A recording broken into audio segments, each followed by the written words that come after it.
Program that is going to be a lecture by Pam Mitchell, and I want to do a little introduction of Pam, even though probably most of us know Pam in some way.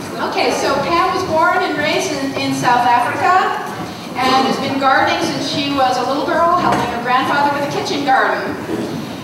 She has an associate's degree in horticulture, and has worked in administrative and horticultural pursuits for her adult life. You know, the administration pays the bills and the horticulture is the act of love. And then she figured out, she came here to the US 25 years ago and lived in the Seattle area for 15 years, and moved to Whidbey Island 10 years ago and started a food garden selling at the Bayview Farmers Market with a former partner.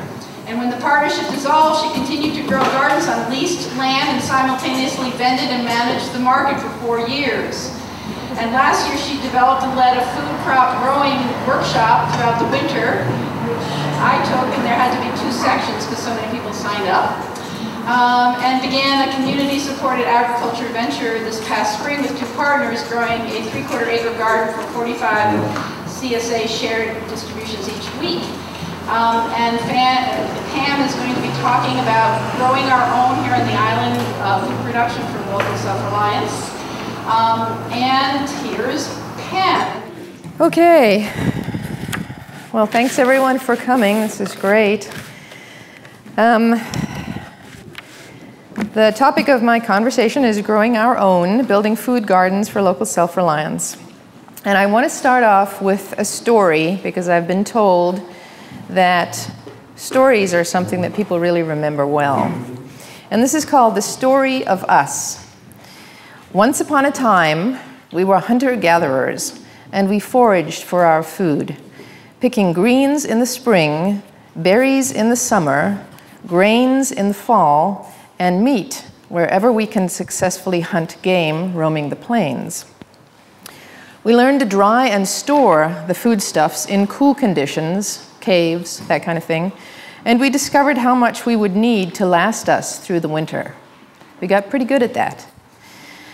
When we learned how to domesticate animals and grow our own foods as agriculturalists, we were able to store more food and keep the animals confined through all the seasons so that we had a more consistently diverse supply of food.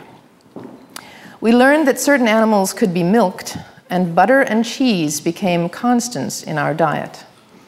We also learned how to brine our foods so that they could be stored without drying, and we kept them in large earthenware pots in root cellars. We learned how to select better strains of plants, and we created larger fruits, better grains, healthier animals, and more productive crops that increased our food supply as our population grew and spread out over the planet. Then coal and oil were discovered, and we learned how to turn these resources into energy. We built machines that plowed the fields, that sowed the seed, that watered the plants, that harvested the crops, that processed the raw materials, that distributed the packaged items, that brought the groceries home to our tables. This caused our population to grow exponentially, despite discrepancies in the distribution of the food, with some of the world's population underfed and some becoming overfed. Around the early part of the 21st century, we realized that cheap energy derived from finite resources was not going to last forever. In fact, it probably wasn't going to last in any practical capacity in our own lifetimes. We also saw water becoming depleted and climatic changes resulting in once lush farmlands turning into deserts. Rice, the main staple of most of the world's population, became more scarce, and other grain crops became more profitable for farmers to sell to ethanol factories rather than processing the plants for human consumption. We were competing with the very same machines we had created. We saw third world countries move into first world status, needing more water, oil, and other minerals to build houses, vehicles, factories, and offices to house, move, and employ people enabling them to live a middle-class existence. But environmental pollution caused by farming practices, vehicle and factory emissions, overfishing, and deforestation were all causing the world's climate to change, at first slowly, and then at an increasing rate, causing worldwide seasonal fluctuations and natural events of greater and greater magnitude. When we discovered that allergies and diseases were the result of overprocessed and toxic foodstuffs, we started a counterculture movement to grow food organically, and the sales generated from this showed an unprecedented annual growth of around 20%. At first through farmers markets and direct farm sales, and then, when the movement went mainstream, through chain store sales. After realizing that large businesses and government were diluting the concept of organic, we began a local food movement, growing from our own backyards and sharing land to grow mixed crops, including salads, vegetables, fruits, nuts, grains, and smaller animals for milk, eggs, cheese, and meat. Local commerce was generated by growing, harvesting, processing, storing, distributing, and marketing food items, and we created food security in our communities. Because we used bio-intensive permaculture methods with human labor to grow crops, oil and water usage were scaled back. We built natural energy sources like solar panels and windmills, and the environmental pollution dissipated. And because of our newfound autonomy, we learned how to be interdependent and trust one another to house, clothe, and feed ourselves. And we all lived happily ever after. The end.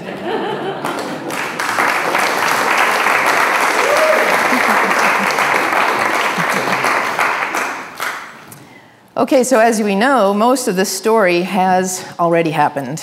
These are the facts. Our population, human population numbers, are now close to 7 billion.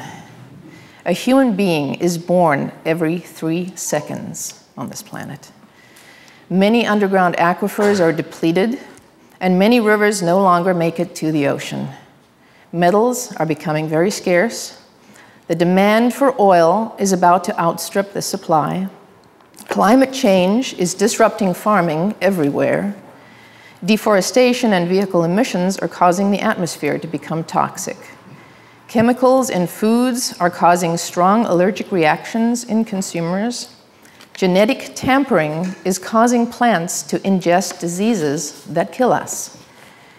And humans are now competing with animals and cars for their food, and they're losing. So, every article, every book, magazine I have read about these conditions seems to have the same message: grow your own food. If we could grow most of the salads, vegetables, and small fruits we consume in the summer alone, we could start a chain reaction that would improve the conditions that we need to live on this planet. So I want to ask you, how many people grow at least one food crop every year? Say a tomato plant, something like that. Raise your hands. All right, pretty much everybody does that, right? Now, how many people grow enough food to make a side dish, a vegetable side dish, say a serving once a week? Still, quite a few people. How about twice a week? We've still got hands. How about who grows enough food to support themselves for the entire year? That includes storing, appropriate storing. Yeah, and that's the kicker. We do this in the growing season, and then we go back to the payless in the wintertime. And because it's all connected, we need to understand that we cannot just grow our own food. We need to be able to store it and organize distribution. We need to get into the system that already exists somehow with local produce. Excuse me. So, the present options for local food production. I'm guessing here. I've asked a number of people. But I have an optimistic evaluation of the local food production on the south end of Whidbey Island right now, which includes everywhere from Clinton to Freeland. That's what I'm calling the south end. It's probably about 5% of what we need to live, and that's during the height of the growing season, which is about July through September. Once we get back to the winter months, I'd imagine it goes down to about 0%. We're all back at the Payless, the Star Store, wherever we shop. Surprisingly, that most of the food that's grown locally on the south end of the island is a result of backyard gardening on a commercial scale. We don't have a lot of large commercial farms here on the south end. It's mostly people in their backyards growing, like myself, like the people at the Bayview Farmers Market, at the Tilth, the Greenbank Market, just growing in their own backyards on a fairly large scale, comparatively speaking, and then selling.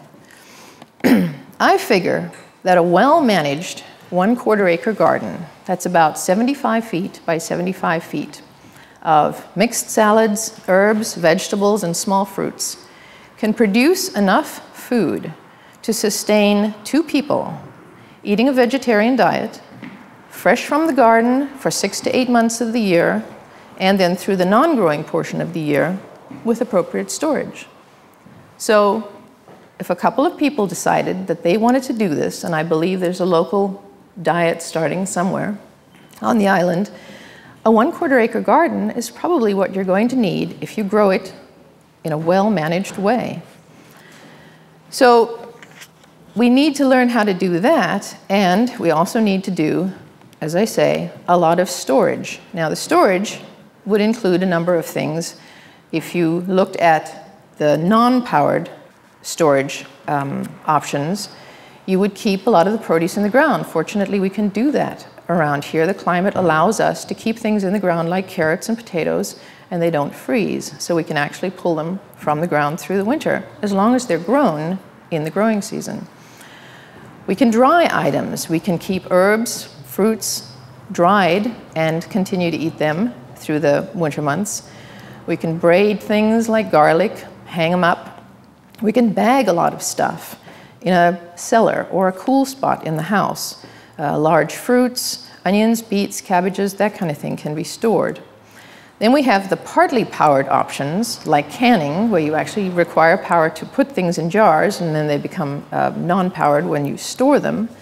You can do a lot of food that way. You can do complete meals in a jar, and all you have to do is take the jar out of the root cellar or a cool place in the house and heat it up, and you have a complete meal right there. And then, of course, the completely powered option, which includes freezing for all kinds of foods. But of course, once the power goes out, as we know, it never happens around here, right? In the wintertime, you have a problem with freezers.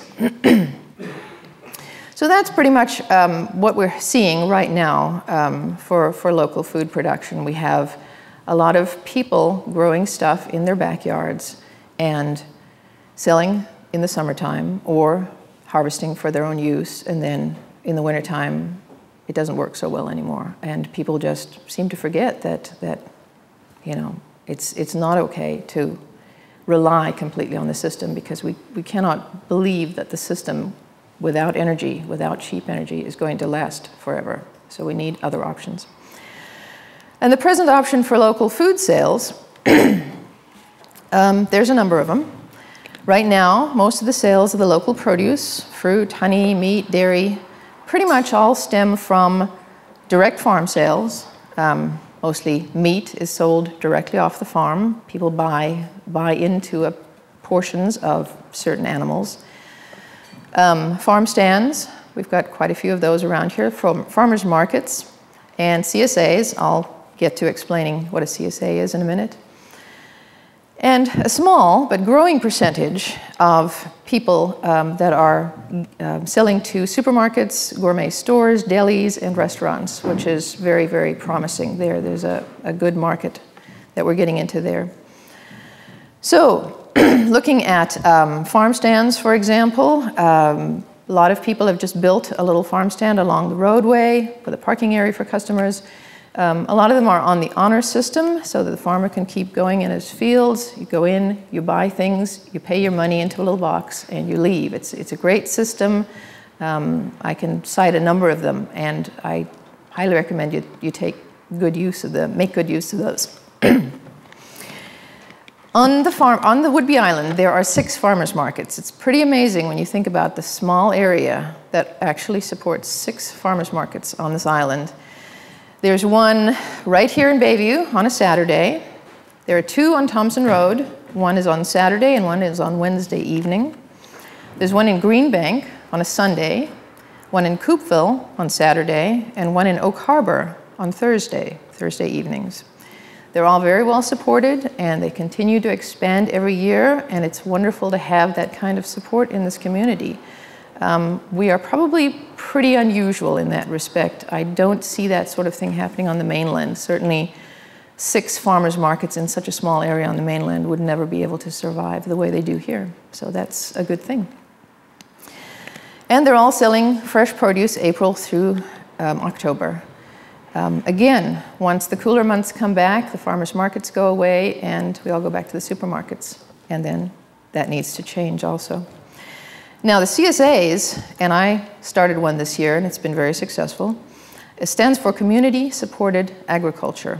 And the programs are established by the growers when they invite the public to become shareholders in the farm. And the way this works is that the shareholders buy a share, and I've had a full share, which is a distribution every week, and a half share option, which is a distribution every other week. And they buy a share, usually in the beginning of the year, January, February, March, before this first seed is even sown in the ground. And the money that the farmer derives from that is used to buy the seed and the fertilizers and amendments and whatever is needed to actually grow the crop. If the crop is a success, and if you're using mixed crop gardens as an example, it usually is, because you only have, if you have crop failure, you only have a very small portion of your crop failing. And so once the season starts, people come to the distribution point and pick up a bag or a box of groceries every week, which is, again, the full share, or every other week for the half share, through the growing season. And this works really well because people begin to see their farmers as an integral part of the way they live. And it's a wonderful connection to the food without actually having to grow it yourself. And then again, there's another way of doing this, which is a sort of a go-between the stores, the chain stores and the farmers markets, and that's the co-ops. Now, we don't have a co-op on South Whidbey. We've been talking about it for a long time. But Port Townsend has a very successful co-op that's community-owned, as far as I understand, where the customers are also shareholders. They buy memberships, and then they can shop in the store. But in order to keep this kind of enterprise operational year-round, they need to bring in produce out of state or even further away during the winter months.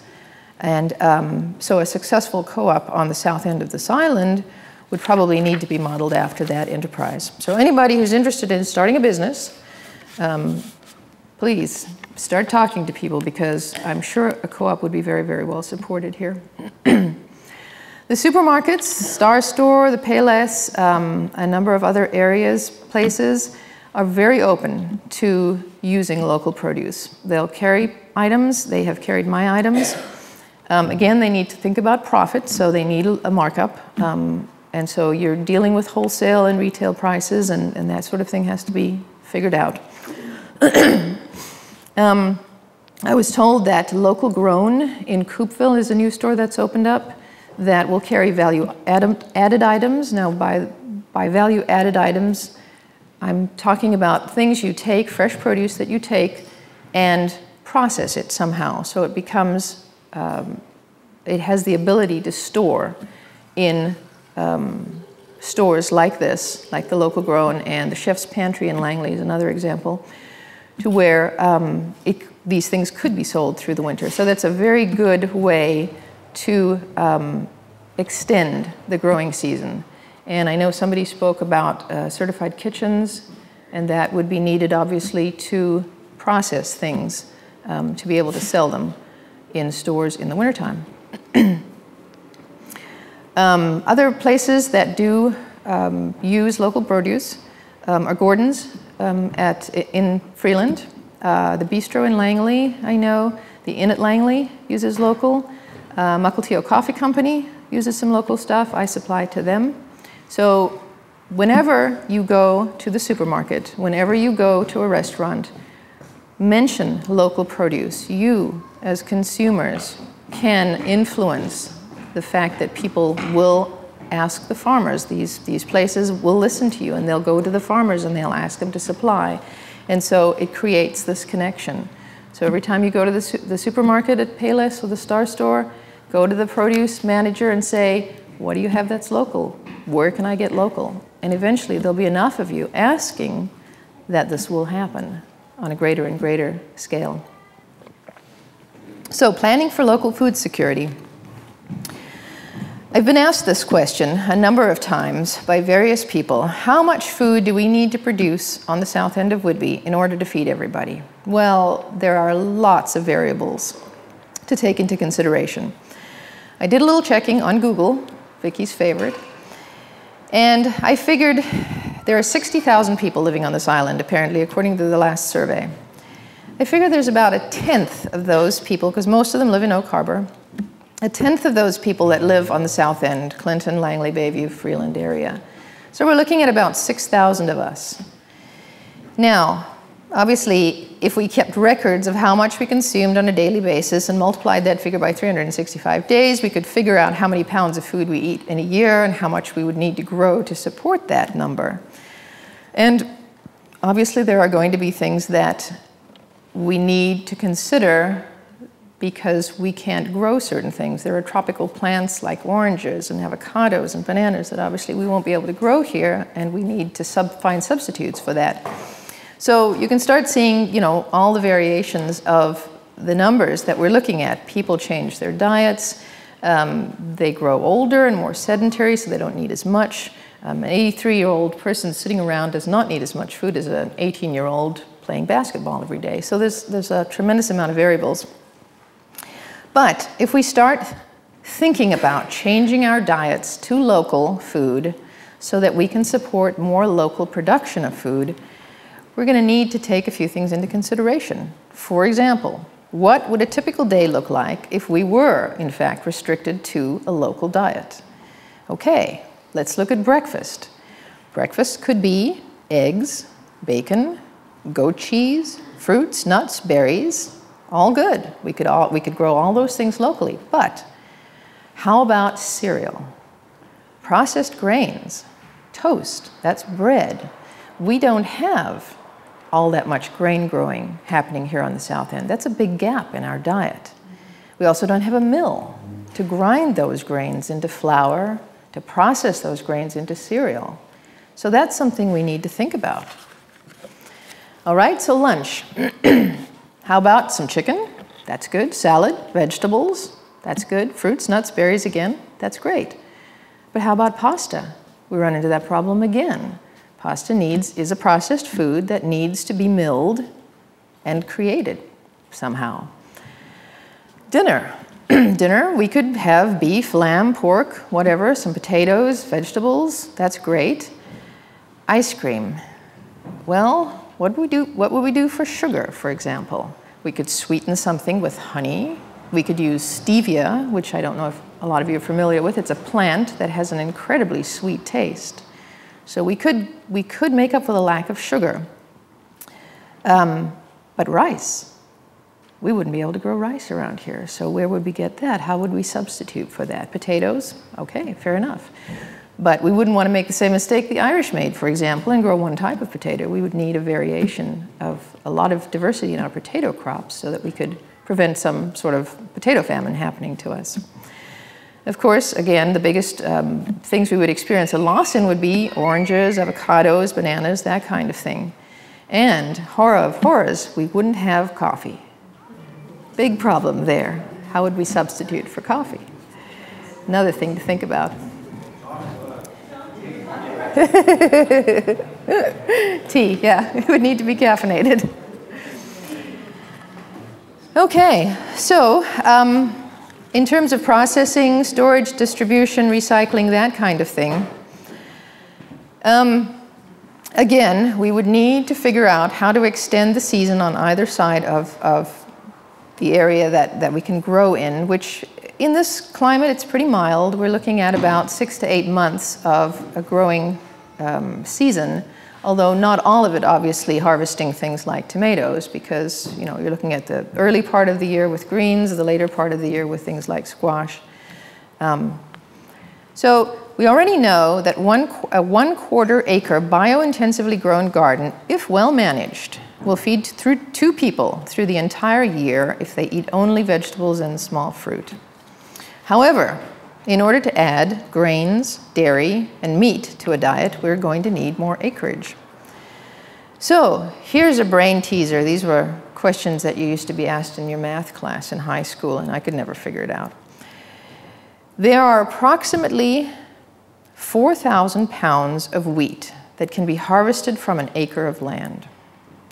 If a loaf of bread weighs 1 pound and supplies the starch requirements of a family of 4 for a day, how many people can be fed from 1 acre of land supplying wheat in a year? You see those calculators coming out. Well, it's a trick question because a pound of bread has more than wheat in it. So it was just something to get you thinking about, how do you figure out how much food we're going to require if we do this locally? Then again, we've got to look at how the land is used. So for example, it takes 4 acres to pasture 1 cow. That's how many acres of pasture it needs to sustain a cow. But it takes only 1 acre to pasture 500 turkeys.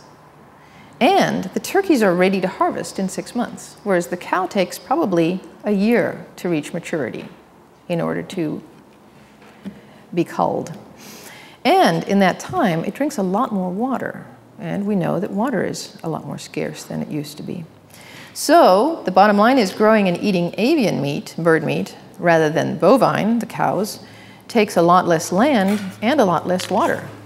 And when you're looking at every acre counting, you've got to take those kinds of things into consideration.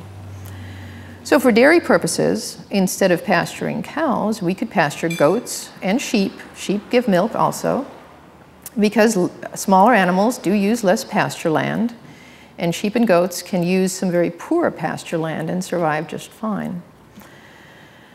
In order to have a local food supply in this country, and we're talking about 300 million people, we need about 50 million people to grow food crops. That's the calculation. So that's 1/6 of the population needs to grow something, to grow lots of somethings. If we calculate that for the population here on the South End, which I've figured out is about 6,000 people, that would need, is it more? Is it double than that? Okay, so 12,000 people. Well, that messes up all my calculations. That's it, I'm going home. Okay, so if we have 12,000 people on the south end of this island, it would take at least 2,000 people growing food on some level in order to feed everybody. That's a lot of people. Ideally, all the lawns surrounding each house would be converted into raised beds. And most people in that way could meet their own needs for salads, vegetables, small fruit, that kind of thing, if all the lawns were turned into gardens. Those without any sort of suitable land could lease or share land. And communities would then buy and trade for different categories of food so that everyone could eat a balanced diet.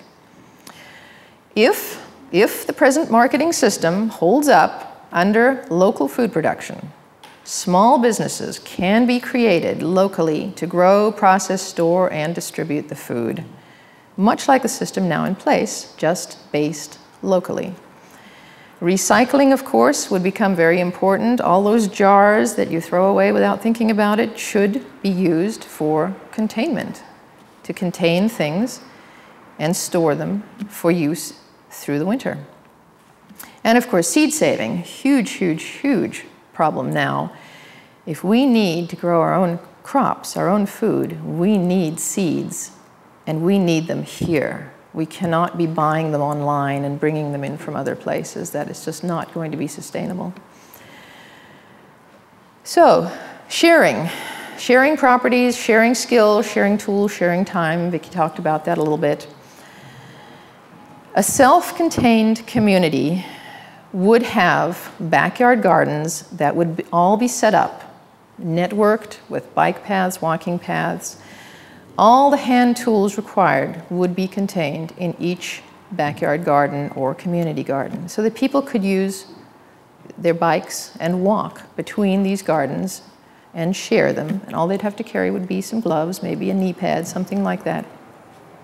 For example, and I'm using my own experience from this, if 3 people decided to garden on a piece of property belonging to, say, 1 person in that group, and like I said, I've done this year, and the garden needed to be started from scratch, then each person could contribute 1/3 of the money that would be needed to buy the supplies, the fencing, the soil amendments, the irrigation system, whatever was required.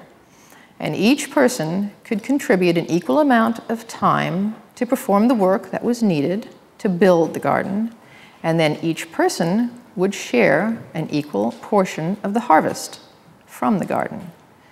And this harvest could be used either just for personal use or it could be used commercially to sell to others. So this would start, this mindset, this thinking would start the interdependence we're going to need in order to do this locally. The biggest thing, of course, would be learning. A lot of people do not have the skills to know how to do this. Growing food crops is tough, okay? No two ways about it. The birds eat the seeds the moment they plump up in the soil, so that your germination is probably non-existent, and you don't even know why.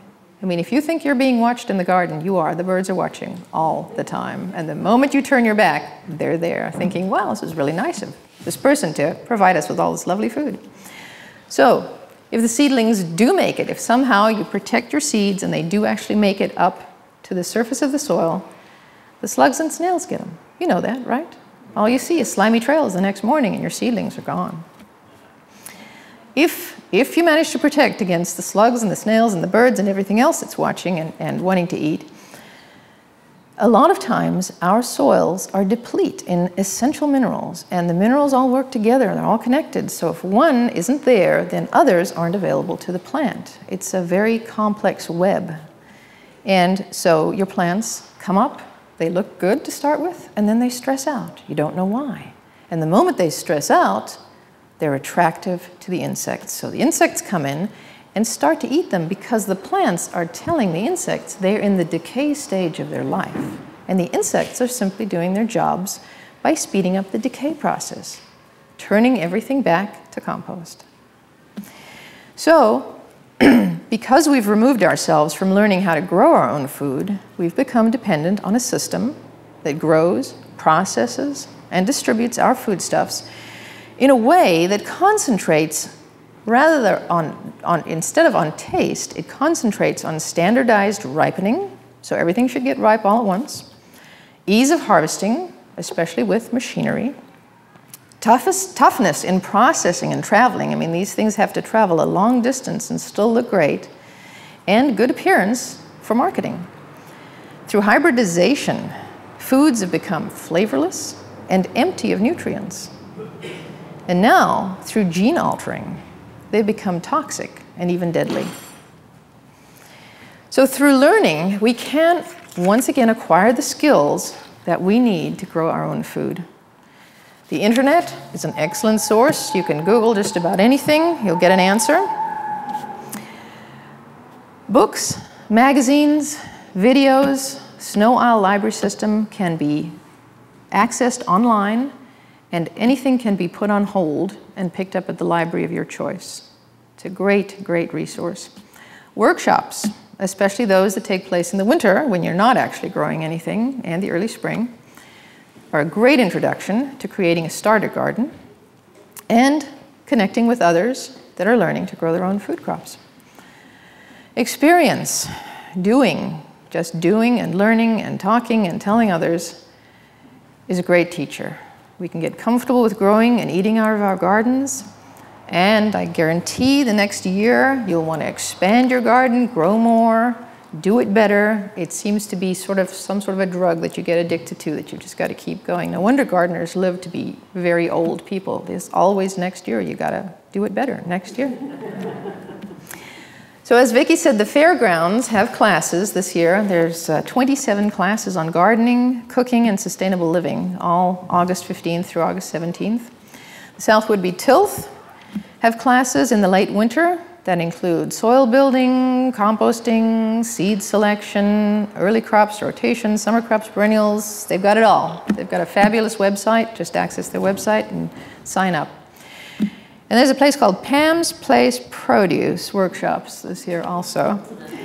And my workshops will include food crop gardening, everything that you need to know about creating a garden from scratch, and whether it's for your personal use or if you want to do this as a commercial venture. I've separated a few things out. I had so much information last year, I think I overwhelmed my participants with too much stuff. So I've separated things out. This year I'll have a specific class for greenhouse construction, and it will have hands-on instruction. We'll actually be building a greenhouse.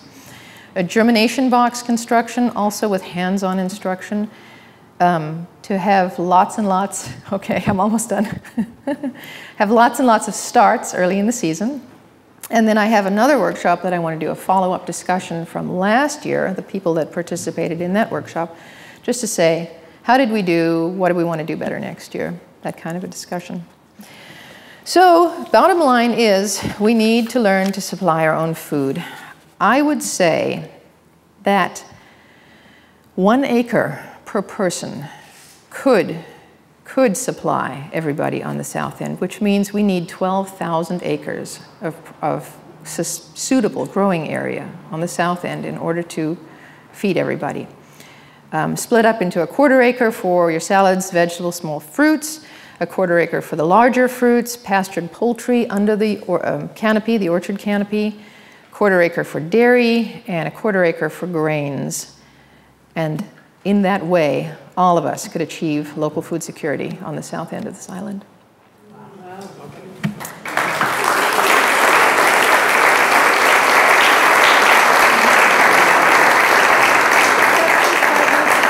Yeah. Okay, questions? Yeah. My question is about aquaculture. In terms of protein and the amount of land density needed for animal production. Is that part of something you could take into, what are the rules surrounding the use of the nearshore? Surrounding the use of? Of the nearshore tidal zones, and like what Panko is doing with the mussels. Oh, you're talking about aquaculture? Okay, I haven't done much research on that, but that would be very interesting to find out. Yeah, I looked at beaches as in a non-viable source for growing crops, agriculture crops, but certainly aquaculture would be a way to use those areas. Any other questions? Wow. Yes. Okay, well, I've been here just 4 years, and I find this climate extremely challenging to grow things. Extremely what? Challenging. Oh, challenging. Like, if you're talking 1 acre, I mean, it seems like I just don't know, that I haven't seen enough growing time here. Is this, I mean, when do you, to grow a year's worth of food, when do you start, and how long a growing season do you need? Right. And how many times can you turn over a garden on the, Right. Take my workshop. The question is, how could you possibly grow enough food on an acre of property to? Right. Right.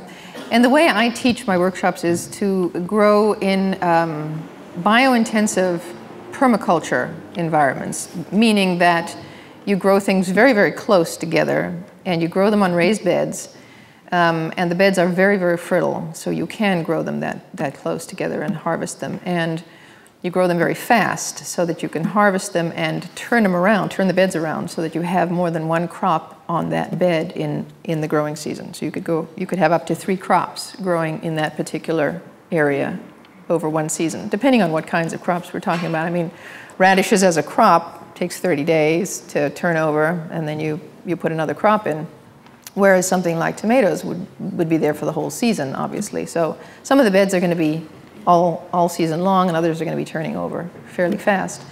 But again, it would need to be extremely well managed in order to do that. And obviously, while you were growing and harvesting, you would also need to be processing. It's sort of all connected. You need to be processing and putting things away for the winter. You couldn't possibly wait until the last week of the season before the snows came in order to harvest everything and process it. So it would be an ongoing thing through all the seasons.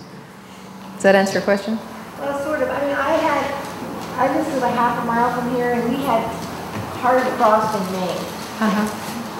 Well, I use...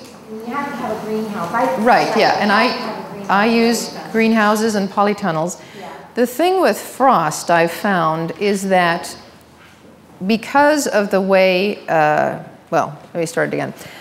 The dew will fall, okay? Dew falls, it just does that. It lands on the plants, so you come out in the morning and the plants are moist, they're wet. Their leaves are wet because of the dew that's fallen or condensation on the plant's leaves. When the temperature drops below freezing, that water on the leaf freezes and explodes the cell inside the leaf, and that's what kills the plant. So if you have a cover, even though the temperature might be the same, under the cover, the plant won't die because the dew has not fallen on the leaves and frozen. And so, yes, I'm very, very keen on getting as many greenhouses up as possible. I would rather use oil to get greenhouse plastic over things so that we can grow the food rather than see it used up and, you know, around a racetrack in Indianapolis. Don't get me started. Any other questions? What about water above and beyond what you get from that? I'm sorry, I didn't hear the question? How much extra water beyond what you have from rainfall in this climate? To grow crops? The question is how much extra irrigation water is going to be required to grow all our own food.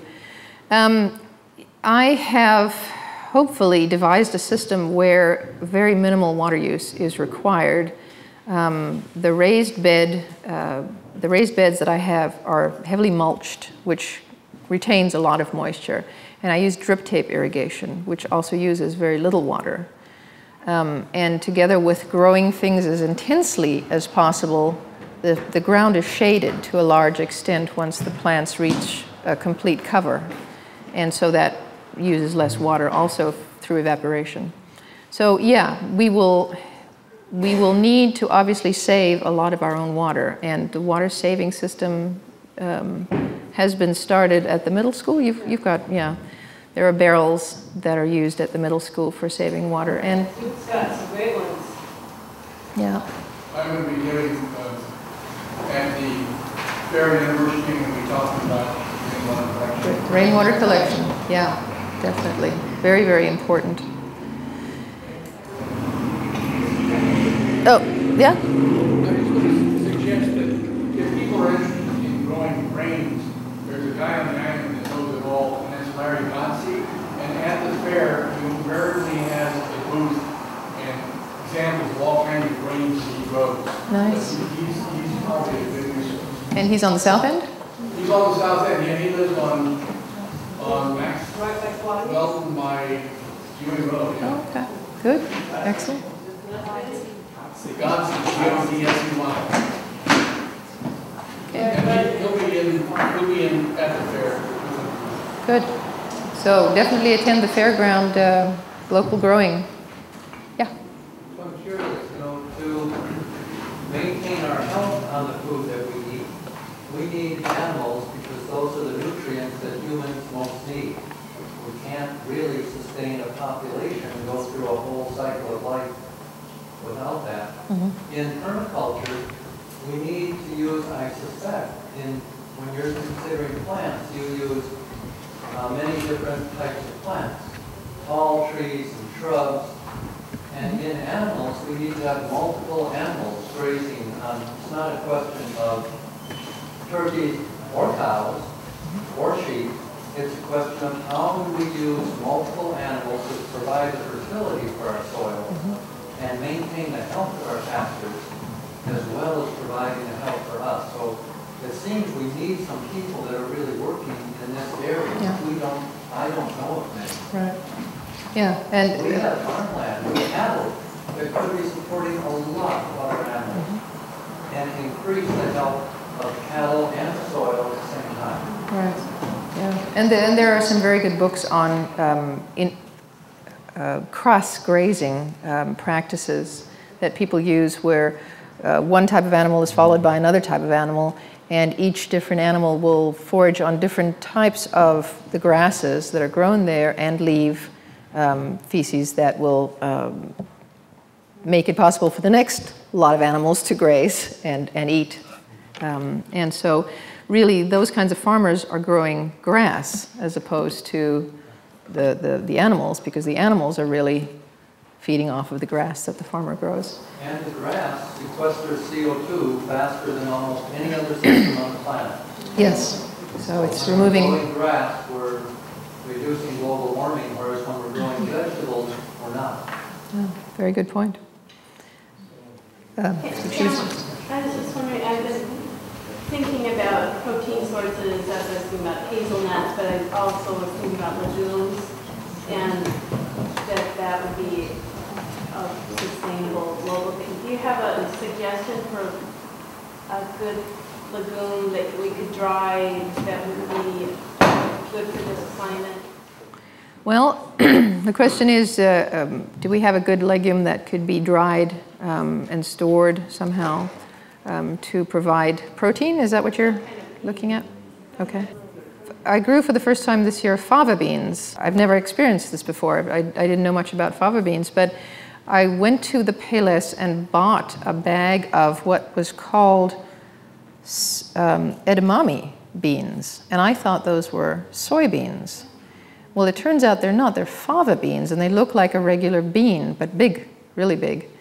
And these are just, the other name for them is a lima bean. So they're baby lima beans is what they are, but they're also called edamame. So it's a very confusing naming system. But they could be dried. I've actually just used them to freeze and eat fresh. But they could certainly be a good source. They grow very, very well here. In fact, they like the cool conditions better than the heat. You want to grow them really early in the season. Yeah. I just wanted to throw out, I actually grew an experimental patch of quinoa this year. And Okay. it's doing very well. Excellent. Yeah, and amaranth I think would as well. Yeah, there's so many alternate grains, emmer and quinoa, and I grew some barley and oats and wheat, just small patches, just to see what happened. And well, the rats got them, the rodents got them, but they ripened very, very well. They ripened very successfully, and grain it's possible to grow grain here very well. It's a good climate.